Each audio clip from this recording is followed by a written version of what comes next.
Oh, are you kidding me? Dude, dude, look at that. Holy cow. There we go. All right, guys, let's start a show. That's a nice healthy bass. Guys, today we're throwing the Monsterbass Patriot. The point of today's video is I want you guys feeling comfortable to use this bait more often throughout the year.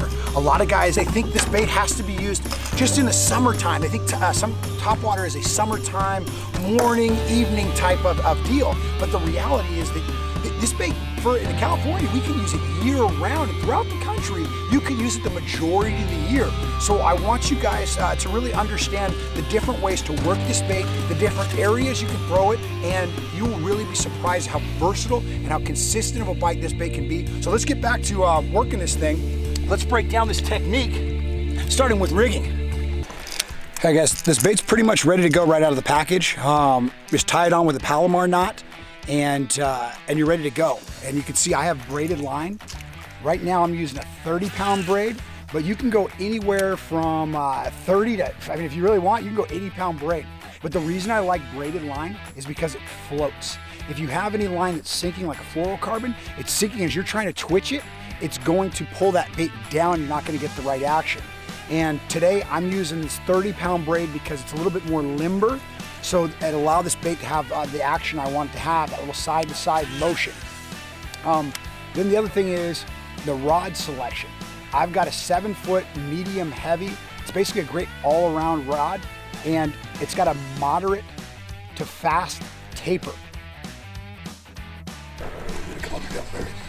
Come on, baby. I want me to stay out of the weed. Oh, he's in the, oh, look at the bush shake. He is in the bush. Oh, look at those bushes shake. Oh, he's out. He came out. We let her come out on her own. Here she comes, jump. That's a really big fish. Holy cow. I did not realize that fish was that big.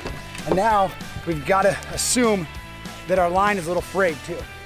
But we got her out to deep water, so I've loosened up my drag. Oh, she's gonna jump. Whoa, stay. Oh, she's got another one following her too. She has another big old friend following her. Well, that's a big fish. That is a big bass right here, guys. Holy smokes, baby. Ha ha ha. Monsterbass Patriot right here.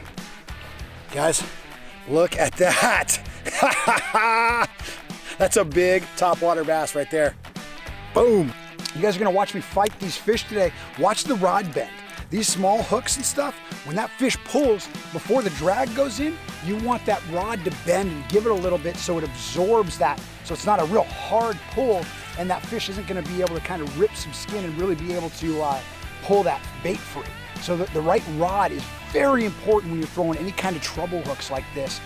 Because if you have fish and you keep losing fish that keep coming off while they're fighting and everything, that's because your rod is most likely too stiff, and you're not allowing that, you're not having that absorption of the rod when he pulls and really goes into surges. Then lastly is your reel. It's not that important, whatever your favorite go-to reel is. Right here I'm using the Cast King Assassin, spooled it up with the braided line, I'm ready to go. Because really you're just cranking, you're doing that reel motion as you're working the bait. All right, so with a walking bait like this, it's really, the best cadence for it is just a continuous side to side, not fast motion right here, okay? This is gonna be your safety zone, okay? This is your little 1-2 step, boom, boom. And you will have a lot of success doing this, okay? So this is your baseline. Now, the next thing is, these fish don't always want it continuously moving. So every once in a while, you're gonna throw in a little pause. But this bait, when you pause it, actually sits straight up and down. The nose will be up and the butt down.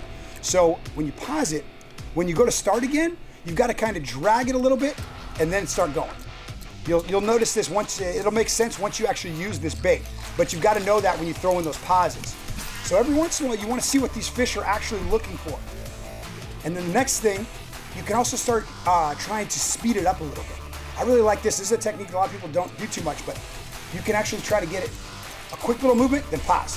Quick little movement, and then pause. It looks like something's scurrying away really frantic.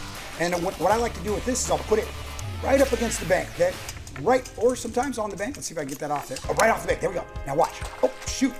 That fish was ready to hit it once it hit the bank. So the second I hit the water, I'm gonna scurry it. Scurry. You know, everything looks good in here, but when everything looks good, you've got to be even more alert of the little tiny little changes.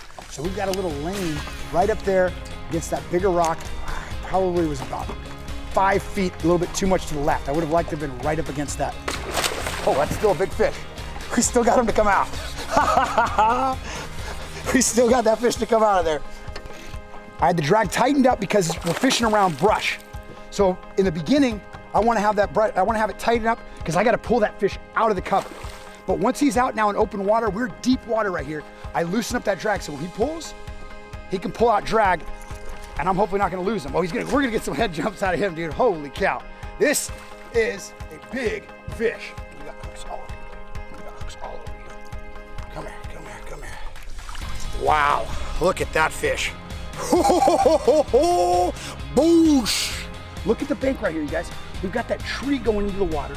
We've got the big boulder rocks, and then we've got brush, and right behind that is a steep bluff. It's got all the elements for these big fish. If you figure that out, shouldn't you then just be targeting those areas? It seems pretty simple to me. I'm looking to see if you can see up on the shore, you got these big boulders, and I can see them in the water. They're lighter spots. Dude, this is money. I'm going to get a big fish right here. This is going to be a big fish. There he is. Watch this fish. Watch this fish, you guys. This thing is a tank. I don't know how good he has the hook, but this is a tank. Here he comes, here he comes. Oh, baby, that's a good fish.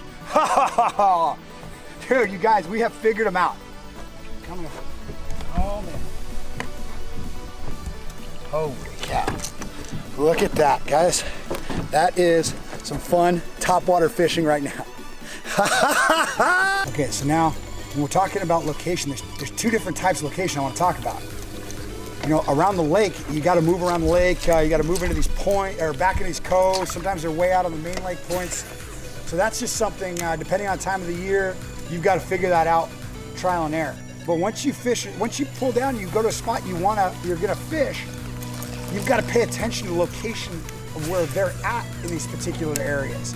All right, look at this background. If we look ahead of the boat here, we've got the brush, we've got the 45-degree angle here with kind of a gravelly mud bank.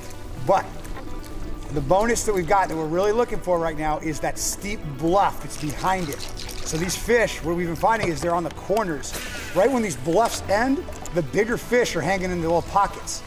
And it's because they've got everything they need there. At a certain point in the day when it gets real hot, they may move out a little bit deeper off that steep bluff. And look, okay? So what? They wanted up shallow, regular cadence. So you know what? I'm gonna keep doing up shallow, regular cadence. That looks like a healthy spot right there. I'm actually gonna make a couple casts. Oh, that's good. There it goes. He agreed. He agreed that looked like a good spot to him too. Holy cow. Oh man. All right, so once again, guys, we got him out of the brush. So I'm loosening up my drag. Wait till you see this big. You cannot see it in his mouth. Here he goes. Whoa! Yeah! He wanted a meal out of that one. How do you like that, guys?